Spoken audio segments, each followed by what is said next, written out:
students, once again welcome back to our channel Gyan Lab and welcome back to our chapter wise MCQ series. I hope कि आप सब लोग chapter number 8 का one shot lecture देख कर आए हो, चैप्टर की थियोरी पढ़ कर आए हो। ये मेरी सिंसियर रिक्वेस्ट है, अगर आपने चैप्टर का वन शॉट लेक्चर नहीं देखा है या आपने चैप्टर की थियोरी नहीं पढ़ी है तो प्लीज आज का MCQ सेशन सॉल्व मत करना, क्योंकि बहुत दिन से बच्चे कमेंट कर रहे हैं कि मैम मेरे मार्क्स ही नहीं आते हैं, मेरे 20 में से सिर्फ 10 MCQ राइट आते हैं, 11 MCQ राइट आते हैं। उसका सबसे बड़ा रीजन ये है कि कुछ बच्चे सिर्फ वीडियो देखकर आते हैं, टेक्स्ट बुक खोलते ही नहीं है। अब CET एग्जाम का एक सिंपल सा रूल है, आपके जितने भी MCQs आते हैं CET से उठा के सीधा एज इट इज, मतलब टेक्स्ट बुक से उठा के एज इट इज आपके CET एग्जाम में पूछे जाते हैं। आपने वीडियो तो देख ली, आपका कॉन्सेप्ट क्लियर हो गया, लेकिन अगर आप टेक्स्ट बुक रीड नहीं करोगे तो आपको कहां से आंसर समझ में आएगा? आप कंफ्यूज हो जाओगे और गलत आंसर सिलेक्ट करोगे और मार्क्स नहीं आएंगे। तो आपके मार्क्स ना बढ़ने का रीजन यही है। इनफैक्ट बहुत सारे बच्चे ऐसे हैं जिन्होंने ना मॉक टेस्ट सॉल्व किया और उनके 100 में से 55-60 मार्क्स के आगे जा ही नहीं रहे हैं, क्योंकि आप लोग टेक्स्ट बुक रीड नहीं कर रहे हो। और सबसे बड़ा रीजन कि आप लोग 11th स्टैंडर्ड के सारे चैप्टर्स को अवॉइड कर रहे हो। अगर आप 11th के सारे चैप्टर्स को अवॉइड करोगे तो आपका सीधा सीधा 20 मार्क्स कट हो जाएगा, क्योंकि 100 में से 20 मार्क्स के MCQs 11th स्टैंडर्ड से आते हैं। तो आई विल अगेन से दिस, अगर आपने चैप्टर नंबर 8 पढ़ा है, अगर आपने उसका वन शॉट लेक्चर देखा है तो ही ये MCQ सेशन सॉल्व करो। अगर नहीं देखा है वन शॉट लेक्चर तो वीडियो स्टॉप करो, जाओ पहले चैप्टर नंबर 8 की थियोरी पढ़ो, उसके बाद आज का MCQ सेशन सॉल्व करो। और जिन बच्चों ने ऑलरेडी चैप्टर नंबर 8 का MCQ मतलब थियोरी पढ़ लिया है और उन्होंने वन शॉट वीडियो भी देख लिया है, तो वो बच्चे कॉन्फिडेंटली ये MCQ सेशन सॉल्व कर सकते हैं। अब वीडियो स्टार्ट करने से पहले मैं बोल दूं कि आज जो MCQs हम सॉल्व करने वाले हैं ये आपके MST CET के लिए भी यूजफुल है और यही MCQs आपके नर्सिंग CET एग्जाम में भी पूछे जाएंगे। और बच्चों इस चैप्टर का वेटेज काफी ज्यादा हैवी है, मतलब आराम से 8 से 9 मार्क्स के MCQs आपके चैप्टर नंबर 8 में से पूछे जाते हैं। तो इसको गलती से भी चैप्टर नंबर 8 को स्किप मत करना, ठीक है? चल सो स्टार्ट करते हैं। बट स्टार्ट करने से पहले मैं एक चीज बताना चाहूंगी, जो हमारी चैनल पर अभी अभी जुड़े हैं, जो हमारे न्यू सब्सक्राइबर्स हैं, आप लोगों के लिए हमने बहुत सारा फ्री मटेरियल प्रोवाइड किया है। आपको प्ले स्टोर पे जाना है या फिर आप इस वीडियो के नीचे दी गई लिंक पे क्लिक करो, डिस्क्रिप्शन में जो लिंक दी है वहां पर आपको हमारे प्ले स्टोर का ऐप का लिंक मिलेगा। तो आप हमारा ऐप इंस्टॉल करो। यहाँ पर जो नोट्स एंड PDF वाला सेक्शन है, इस नोट्स एंड PDF वाले सेक्शन में जाओ, आपको यहाँ पर बहुत सारा फ्री मटेरियल मिलेगा। यहाँ पर आपको 2 फ्री मॉक टेस्ट मिलेंगे। इस मॉक टेस्ट में आपको 200 MCQs दिए गए हैं, जो कि आप बार बार अटेम्प्ट कर सकते हो और अपनी प्रैक्टिस को और ज्यादा परफेक्ट कर सकते हो। तो ये अनलिमिटेड अटेम्प्ट्स वाला मॉक टेस्ट है। अगर आपको और प्रैक्टिस करना है तो आप हमारा 1000 फ्री MCQs वाला फोल्डर चेक कर सकते हो। ये MCQs आपको कहाँ पर मिलेंगे? MST CET 2025 के फोल्डर में मिलेंगे। आप नर्सिंग का सैंपल पेपर चेक कर सकते हो, आप MST CET 2021 के PYQs चेक कर सकते हो, साइंटिस्ट के नाम वाली PDF चेक कर सकते हो। तो बहुत सारा मटेरियल दिया है। अब देखो कुछ बच्चों का ये कमेंट भी आता है कि मैम हम ऐप इंस्टॉल करने की कोशिश कर रहे हैं लेकिन लॉगिन इनवैलिड बता रहा है। अगर ऐसा केस होता है तो इसके 2 रीजन होते हैं, या तो आपके मोबाइल में इनफ स्पेस नहीं है या फिर आप अपना मोबाइल नंबर या फिर पासवर्ड सही नहीं डाल रहे हो, तो ही आपका लॉगिन इनवैलिड आएगा। अगर आपके मोबाइल में स्पेस नहीं है तो एक भी फोल्डर ओपन नहीं होगा और मोबाइल में आप लॉगिन भी नहीं कर पाओगे। तो पहले मोबाइल में अनवांटेड एप्स अनइंस्टॉल करो, मोबाइल में स्पेस क्रिएट करो, तो आप ये ऐप इंस्टॉल कर सकते हो। और या फिर डायरेक्ट आप अपने कंप्यूटर या लैपटॉप पे भी ये ऐप इंस्टॉल कर सकते हो, ठीक है? चलो, और अगर किसी बच्चे ने कोई ऑफलाइन क्लासेस वगैरह नहीं लगाई है और उनको क्रैश कोर्स ज्वाइन करना है, तो पूरे महाराष्ट्र के बच्चों का ऐसा है कि हमारे चैनल पे जो बायोलॉजी कंटेंट मिलता है वो उनके लिए बहुत ज्यादा यूजफुल होता है। ऐसे बच्चों ने हमें रिव्यू दिया है। तो आप लोग भी बिंदास पूरी ट्रस्ट के साथ हमारा जो क्रैश कोर्स है, ये क्रैश कोर्स ज्वाइन कर सकते हो। यहाँ पर आपको फुल लेंथ वाले कुछ 34 मॉक टेस्ट हमने दिए हैं, मतलब 3500 MCQs, 3400। और जो चैप्टर वाइज मॉक टेस्ट है, हर एक चैप्टर के 60 MCQs हमने आपको दिए हैं। तो ये MCQs मिलाकर आपके pass on an average 4000 MCQs मिल जाते हैं। इतने MCQs आपको शायद ही किसी बुक में भी मिलेंगे। और ये सारे MCQs ना आपके PYQ क्वेश्चंस है। All MCQs are PYQ question. और आप पूछो उसके पहले ही मैं बता देती हूँ कि CET एग्जाम में PYQs रिपीट होता है, गारंटी PYQ रिपीट होता है, मैं ये गारंटी के साथ बोल रही हूँ। तो आप लोगों के पास अच्छी अपॉर्चुनिटी है, आप हमारा ये जो क्रैश कोर्स वाला मॉक टेस्ट है, ये मॉक टेस्ट आप ज्वाइन कर सकते हो, ठीक है। चलो स्टार्ट करते हैं हम अपना आज का सेशन। पहला क्वेश्चन ये रहा। अब यहाँ पर क्वेश्चन क्या दिया गया है, cardiac output is determined bye. देखो कार्डियक आउटपुट का मैंने आपको एक फॉर्मूला बताया था। कार्डियक आउटपुट मतलब क्या होता है कि हमारे हार्ट से 1 मिनट में कितना ब्लड पंप होता है। तो कार्डियक आउटपुट का फॉर्मूला याद है आपको, stroke volume into heart rate. मतलब अगर हमारे हार्ट से 70 ml ब्लड निकलता है, हर बार जितनी बार दिल धड़कता है उतनी बार 70 ml ब्लड निकल रहा है, और हमारा दिल 1 मिनट में कितनी बार धड़कता है, 72 से 74 टाइम्स। तो अगर हम इन दोनों को मल्टीप्लाई करें तो हमारा कार्डियक आउटपुट अप्रोक्सीमेटली 5 लीटर्स है। ओके, तो कार्डियक आउटपुट कैलकुलेट करने के लिए हमारे पास स्ट्रोक वॉल्यूम की वैल्यू होनी चाहिए और हार्ट रेट पता होना चाहिए। अगर कोई भाग के आएगा तो उसका हार्ट रेट ज्यादा हो जाएगा, दिल जल्दी जल्दी धड़केगा, 90 बीट्स 100 बीट्स, तो उधर पे कार्डियक आउटपुट बदल जाएगा। सो कार्डियक आउटपुट कैलकुलेट करने के लिए हमारे पास हार्ट रेट की वैल्यू होनी चाहिए, स्ट्रोक वॉल्यूम की वैल्यू होनी चाहिए, स्ट्रोक रेट की। तो option number a and b both are correct. अब जिसने जिसने ये करेक्ट ऑप्शन कमेंट किया है, जल्दी जल्दी अपनी बुक में क्वेश्चन नंबर 1 लिखो और वहां पर सामने करेक्ट टिक करो। आपको वीडियो के एंड में नीचे बताना है कि आज आपके टोटल कितने क्वेश्चंस राइट गए, ठीक है। चल next question, which of the following is required for RBC formation. Erythropoiesis करने के लिए क्या क्या चीजें रिक्वायर्ड होती है, बताओ। आरबीसी बनाने के लिए हमको क्या क्या चीजें रिक्वायर्ड होती है। यस, रेड ब्लड सेल्स बनाने के लिए हमको चाहिए हीमोग्लोबिन, करेक्ट। ये देखो, ये जो ब्लड सेल वाला चार्ट मैंने आपको दिया था, आप इसका स्क्रीनशॉट भी ले सकते हो। This is the best way to revise your blood cells. तो आरबीसी बनाने के लिए हमको चाहिए क्या क्या चाहिए, हीमोग्लोबिन चाहिए, यस, हमको चाहिए विटामिन B12, यस, और हमको चाहिए फॉलिक एसिड, यस। ये तीनों चीजें जब प्रेजेंट रहती हैं तो ही हमारा रेड ब्लड सेल बनता है। So option number D is the correct answer for this question. तो जिसने जिसने ऑप्शन नंबर डी कमेंट किया है, बुक के आगे टिक करो और खुद को 2 मार्क्स दे दो। चलो नेक्स्ट क्वेश्चन देखते हैं। Pneumotaxic centre which can moderate the function of respiratory rhythm centre is present in. देखो हमने पढ़ा था कि हमारा हार्ट वैसे तो मायोजेनिक है, मतलब खुद का फंक्शन खुद करता है, ठीक है, लेकिन ब्रीदिंग प्रोसेस के लिए हम थोड़ा थोड़ा ब्रेन के ऊपर भी डिपेंड करते हैं।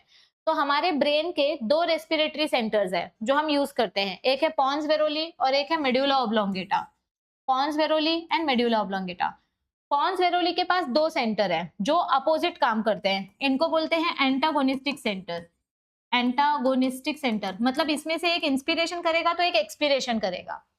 तो यहाँ पर हमारे पास है न्यूमोटैक्सिक सेंटर और एपन्यूस्टिक सेंटर। तो आपको क्वेश्चन क्या पूछा है कि न्यूमोटैक्सिक सेंटर कहाँ प्रेजेंट होता है, पॉन्स वेरोली के पास या मेडुला ऑब्लोंगेटा के पास। तो इस क्वेश्चन का आंसर क्या आएगा, yes, pneumotaxic centre is present at pons varolii. So answer is option number A. जल्दी जल्दी जिसने जिसने करेक्ट आंसर कमेंट किया है राइट टिक करो, जिसने रॉन्ग आंसर कमेंट किया है खुद को रॉन्ग दो।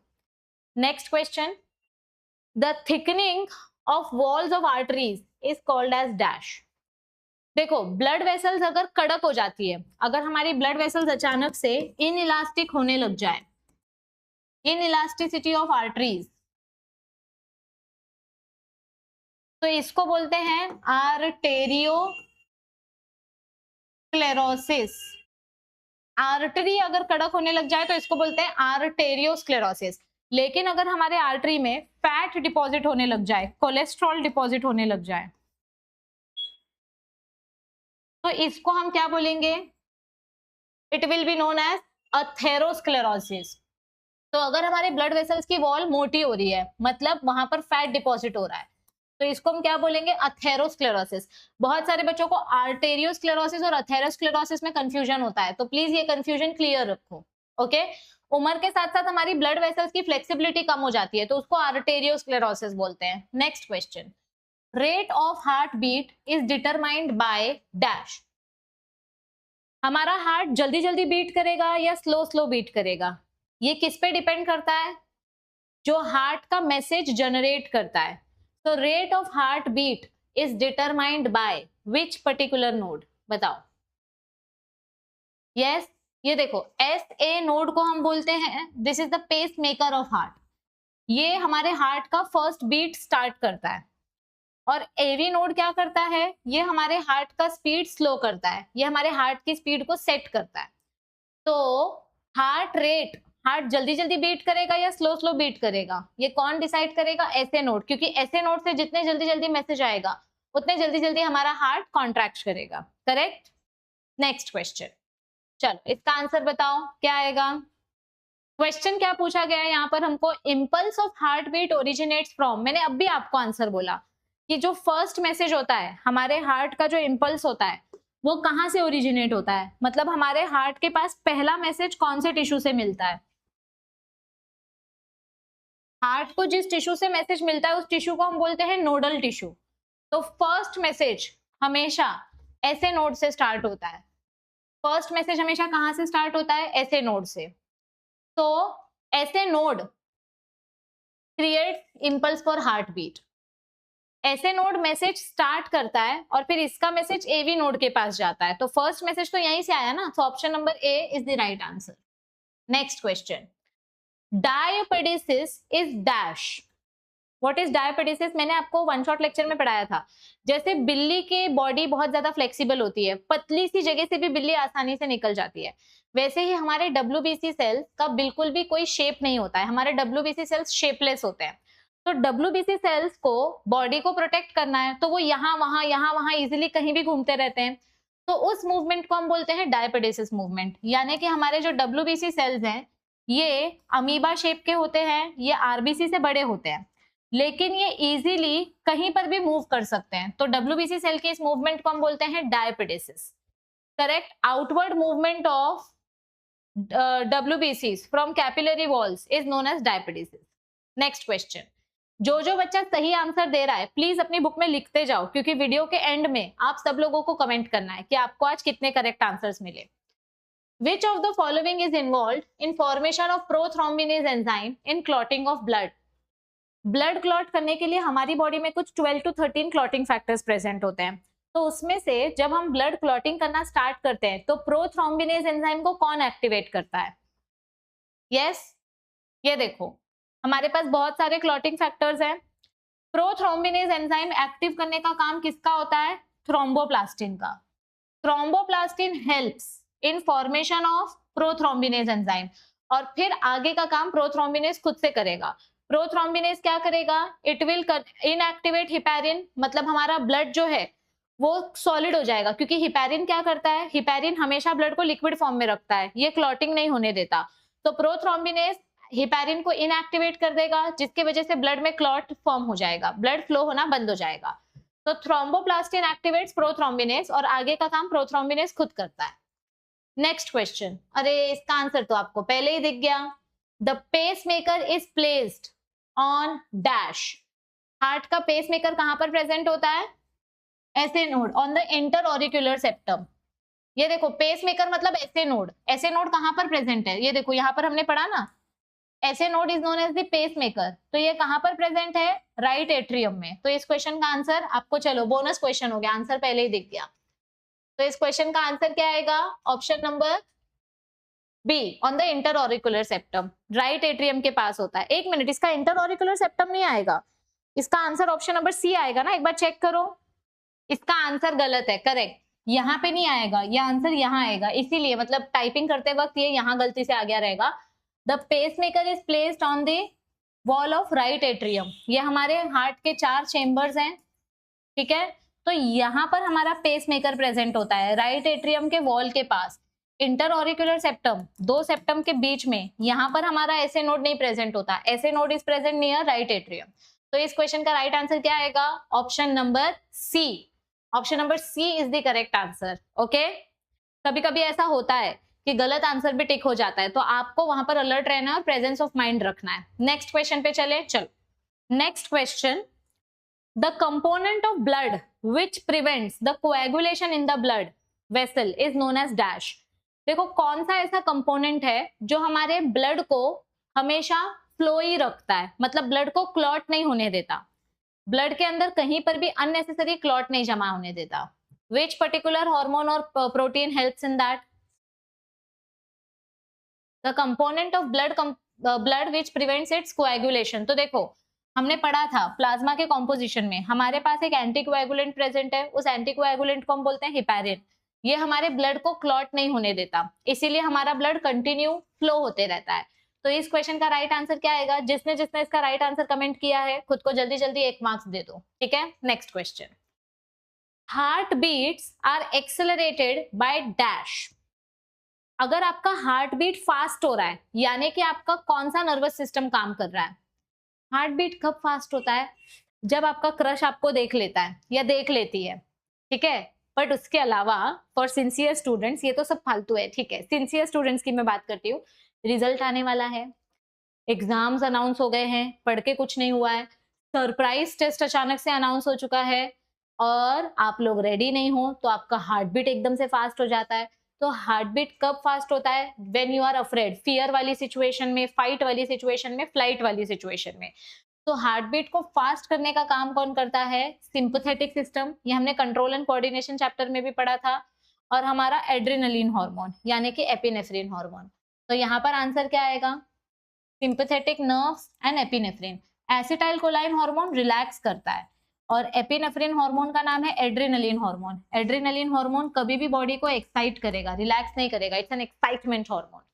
तो इस क्वेश्चन का राइट आंसर क्या आएगा? Option number c. Moving on to the next question, basophils secrete which hormones? Basophils हमारे WBC सेल्स हैं, ये एलर्जी वाली कंडीशन में प्रोड्यूस होते हैं। तो बेसोफिल्स कौन से केमिकल्स प्रोड्यूस करते हैं? यस, यहाँ पर दिया हुआ है, बेसोफिल्स क्या सेक्रेट करते हैं जब एलर्जी वाली कंडीशन होती है?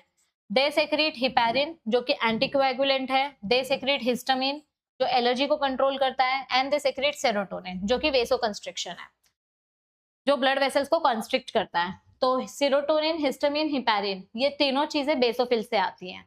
तो ये इंपॉर्टेंट है, ऐसे क्वेश्चन आपको पूछा जा सकता है, तो इसको याद रखो। Next question, which of the following type of leukocytes are characterized by the presence of kidney shaped nucleus? Which of the following types of leukocytes are characterized? Leukocytes मतलब हमको WBC के बारे में पूछा जा रहा है, तो कौन से WBC सेल्स ऐसे हैं जिनके पास किडनी शेप का न्यूक्लियस होता है? न्यूट्रोफिल्स के पास मल्टीपल लोब्स वाला न्यूक्लियस है, बेसोफिल्स के पास बाइलोब न्यूक्लियस है, इओसिनोफिल्स के पास बाइलोब या ट्राइलोब्ड न्यूक्लियस है। तो किडनी शेप वाला न्यूक्लियस किसके पास है? मोनोसाइट के पास, right. Largest WBC cell 5% present होते हैं ये। So monocytes contain kidney shape nucleus. इसके ऊपर भी क्वेश्चन पूछा जाता है, this is also very important diagram. Okay, next question, identify the factors that affect blood pressure. अब हमारा ब्लड प्रेशर कम या ज्यादा कब होता है, कौन से रीजंस की वजह से होता है, बताओ। Identify the factors which affect the blood pressure. हमारी एज, हम कितना एक्सरसाइज करते हैं, हमारी बॉडी का ब्लड विस्कोसिटी क्या है, मतलब ब्लड की थिकनेस, हमारा ब्लड पतला है या फिर गाढ़ा ब्लड है, तो इसको ब्लड की थिकनेस बोलते हैं। फिर हमारे हार्ट में से कितना ब्लड पंप होता है, हमारा कार्डियक आउटपुट क्या है। The length and diameter of blood vessels, हमारे ब्लड वेसल्स की लेंथ कितनी है, हमारे ब्लड वेसल्स का डायमीटर कितना है, ब्लड वेसल पतला है या मोटा है, तो वो भी डिसाइड करेगा ब्लड का pressure. So all of these factors decide our blood pressure. Cardiac output, blood volume, length and diameter of blood vessels, blood का विस्कोसिटी, एज, एक्सरसाइज, सारी चीजें। तो इस क्वेश्चन का राइट आंसर क्या आएगा? Option number D. मैंने आपको इतनी बार बोल दिया है ना कि अब मुझे ही याद नहीं है। सीईटी में एक भी क्वेश्चन टेक्स्ट बुक के बाहर का नहीं आता, एटलीस्ट मैं ऐसा बोल सकती हूँ 95 क्वेश्चंस टेक्स्ट बुक से आते हैं। अगर आप टेक्स्ट बुक को ऐसे घोल के पी लो तो आपका सीईटी एग्जाम क्रैक हो जाएगा विथ 100%। अगर आप टेक्स्ट बुक अच्छे से समझ लो तो टेक्स्ट बुक से ही आपको पढ़ना है। Text book reading is the rule, is the golden Mantra for biology CET exam. Okay, next question, और इनफैक्ट नर्सिंग सीईटी में भी सारे क्वेश्चंस आपके टेक्स्ट बुक से ही आते हैं। The value of human diastolic pressure is, जब हमारा हार्ट रिलैक्स हो जाता है, तो रिलैक्स्ड कंडीशन में हमारे ब्लड वेसल्स जब रिलैक्स्ड हो जाते हैं, तो रिलैक्स्ड कंडीशन में जो ब्लड फ्लो होता है वो ब्लड का स्पीड कितना होता है रिलैक्स्ड कंडीशन में? वाह, अच्छा वेव बनाया मैंने। ओके ठीक है, आई एम गेटिंग डिस्ट्रैक्टेड। तो डायस्टोलिक प्रेशर कितना बोला है? देखो, जब हमारा हार्ट कॉन्ट्रैक्टेड रहता है दैट इज सिस्टोलिक प्रेशर, मतलब जब ब्लड वेसल्स एकदम दबी हुई रहती है, हैंड कप से दब जाती है, तो वो सिस्टोलिक प्रेशर है। तो स्टार्टिंग का प्रेशर सिस्टोलिक प्रेशर होता है, उसकी वैल्यू होती है 120 मिलीमीटर मर्क्यूरी। और जब आप वो प्रेशर को लूज करते हो, जब वो पट्टा लूज होता है, तो आपका ब्लड नॉर्मल स्पीड से फ्लो होता है, तो उसको हम बोलते हैं डायस्टोलिक प्रेशर, जिसकी वैल्यू कितनी होती है 80 मिलीमीटर मर्क्यूरी। तो ब्लड प्रेशर के लिए हमेशा दो वैल्यूज कैलकुलेट की जाती है, systolic pressure upon diastolic pressure, right. ये हो गया आपका डायस्टोलिक प्रेशर। अब कभी कभी ना आपको पल्स प्रेशर भी पूछा जाता है, तो पल्स प्रेशर आप कैसे कैलकुलेट करोगे, systolic pressure minus diastolic pressure, ठीक है। तो आपको पल्स प्रेशर भी पता होना चाहिए, ये इसके ऊपर भी क्वेश्चन आता है। नेक्स्ट, चलो last 5 questions left. Which of the following chambers of heart has the thickest muscular wall. Heart के पास 4 चेंबर्स है, 2 एट्रिया है, 2 वेंट्रिकल्स है। अभी सबसे ज्यादा जोर से ब्लड को कौन पंप करता है, नीचे जो वेंट्रिकल्स हैं वो सबसे ज्यादा जोर से ब्लड को पंप करते हैं, because they are the pumping chambers.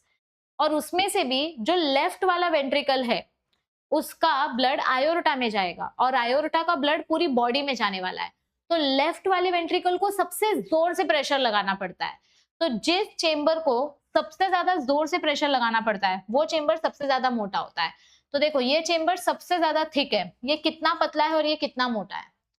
तो लेफ्ट वेंट्रिकल जो है, the left ventricle is 3 times thicker as compare to the right ventricle, क्योंकि इसको बहुत जोर से ब्लड पंप करके पूरी बॉडी तक ब्लड पहुंचाना होता है। तो आंसर इज लेफ्ट वेंट्रिकल। ऐसे टाइप के क्वेश्चंस पूछे जाते हैं, प्लीज रीड करो, टेक्स्ट बुक रीड करो, तो ही आपको आंसर्स आएंगे। Which of the following chambers of the heart first received deoxygenated blood? First received deoxygenated blood. हमारे हार्ट के पास 4 चेंबर्स है, तो सबसे पहला डीऑक्सीजनेटेड ब्लड कौन से चेंबर में जाता है, ये देखो। जो हमारा डीऑक्सीजनेटेड ब्लड है, blood flows into the right atrium, okay, यहाँ पे राइट एट्रियम में ऑक्सीजनेटेड ब्लड जा रहा है, फिर पल्मोनरी आर्टरी में जाए। एक मिनट, डीऑक्सीजनेटेड ब्लड पूछा है ना, डीऑक्सीजनेटेड ब्लड सबसे पहले किसके पास आएगा, inferior vena cava, superior vena cava से डीऑक्सीजनेटेड ब्लड आता है, और वो सबसे पहले राइट एट्रियम के पास आता है। फिर राइट एट्रियम से वो डीऑक्सीजनेटेड ब्लड राइट वेंट्रिकल से जाता है, और राइट वेंट्रिकल से वो डीऑक्सीजनेटेड ब्लड जाता है पल्मोनरी ट्रंक के पास। तो सबसे पहले डीऑक्सीजनेटेड ब्लड आता है राइट एट्रियम के पास। Answer is option number C. Left side में कभी डीऑक्सीजनेटेड ब्लड नहीं आएगा, वहां पर सिर्फ ऑक्सीजनेटेड ब्लड जाएगा। तो इस क्वेश्चन का राइट आंसर क्या आएगा, ऑप्शन नंबर सी। जिसने जिसने ये क्वेश्चन का राइट आंसर दिया है जल्दी जल्दी खुद को 1 मार्क्स दे दो। Moving on to the next question. During ventricular systole, मतलब जब हमारे वेंट्रिकल्स कॉन्ट्रैक्ट होते हैं, सिस्टोल करना यानी कॉन्ट्रैक्ट करना, तो क्या देखने मिलता है हमको, जब हमारे वेंट्रिकल्स नीचे से कॉन्ट्रैक्ट हो रहे हैं, during ventricular systole right ventricle का ब्लड किधर जाएगा, ये देखो। जब हमारे वेंट्रिकल्स कॉन्ट्रैक्ट होंगे तो राइट वेंट्रिकल का ब्लड जाएगा पल्मोनरी ट्रंक में, और लेफ्ट वेंट्रिकल का ब्लड जाएगा आयोर्टा के पास। सो राइट वेंट्रिकल का ब्लड किधर जाता है, राइट वेंट्रिकल का ब्लड जाता है पल्मोनरी ट्रंक में। सो और लेफ्ट वेंट्रिकल का ब्लड जाता है आयोर्टा में।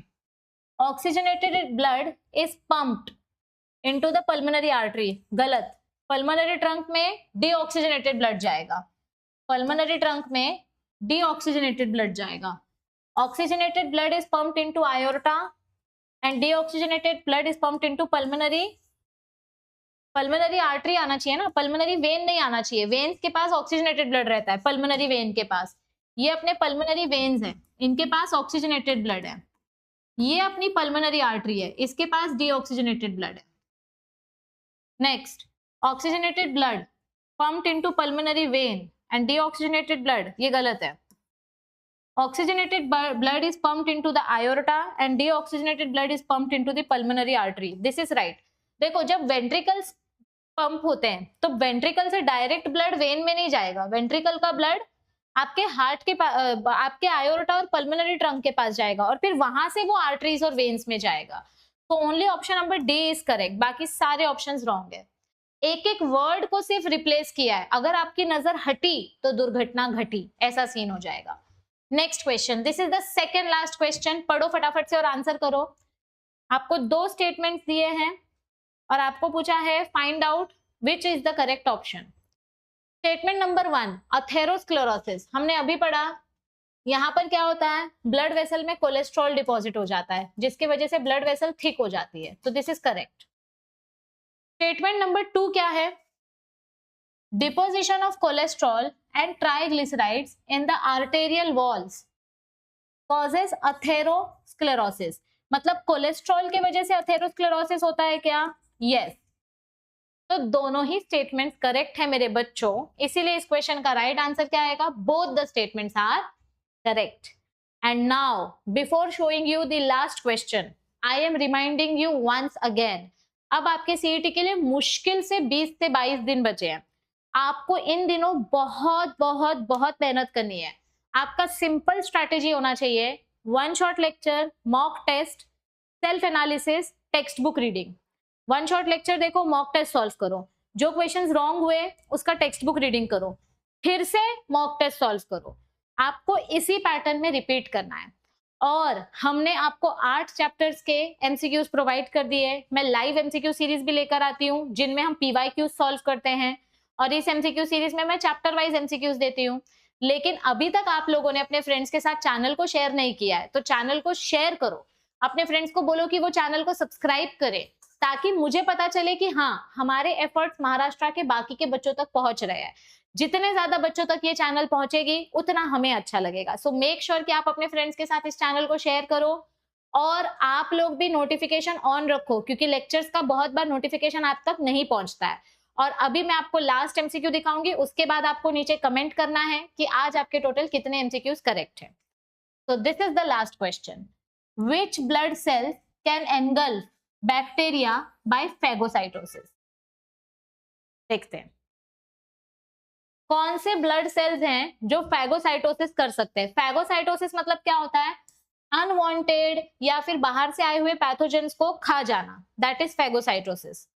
तो कौन से ब्लड सेल्स फैगोसाइटोसिस करते हैं? न्यूट्रोफिल्स, इओसिनोफिल्स एंड मोनोसाइट्स, ये 3 सेल्स फैगोसाइटोसिस करते हैं। न्यूट्रोफिल्स का ऑप्शन दिया है यहाँ पर, न्यूट्रोफिल नहीं दिया है कहीं भी। हाँ, न्यूट्रोफिल्स इधर पे है, यहाँ इओसिनोफिल है पर बेसोफिल है। बेसोफिल नहीं करता फैगोसाइट्स, बेसोफिल नहीं करता। न्यूट्रोफिल्स एंड मोनोसाइट्स ये दोनों फैगोसाइटोसिस करते हैं, ये करता है, ये नहीं करता है। तो ऐसा ऑप्शन जहां पर दोनों करेक्ट है, that is option number c, ये दोनों फैगोसाइटोसिस करते हैं। तो आई होप कि आपने हमारा मिनी मॉक टेस्ट वाला कोर्स एक्सप्लोर कर लिया होगा, या वरदान बैच ज्वाइन करना है तो वरदान बैच ज्वाइन करके आप सारे मॉक टेस्ट को फ्री में सॉल्व कर सकते हो। हेल्पलाइन नंबर हमने आपको दे रखा है। अगर आप चाहते हो कि मैं चैप्टर नंबर 9 के एमसीक्यूज जल्दी जल्दी लेकर आऊं, तो सब लोग जल्दी जल्दी नीचे कमेंट करो, मैं जल्दी जल्दी चैप्टर नंबर 9 के वीडियोस लेकर आऊंगी। चैनल को सब्सक्राइब करो, अपने फ्रेंड्स के साथ शेयर करो और नोटिफिकेशन ऑन करो, क्योंकि बहुत सारे लाइव सेशंस में लेकर आने वाली हूँ। So all the best, see you, stay tuned.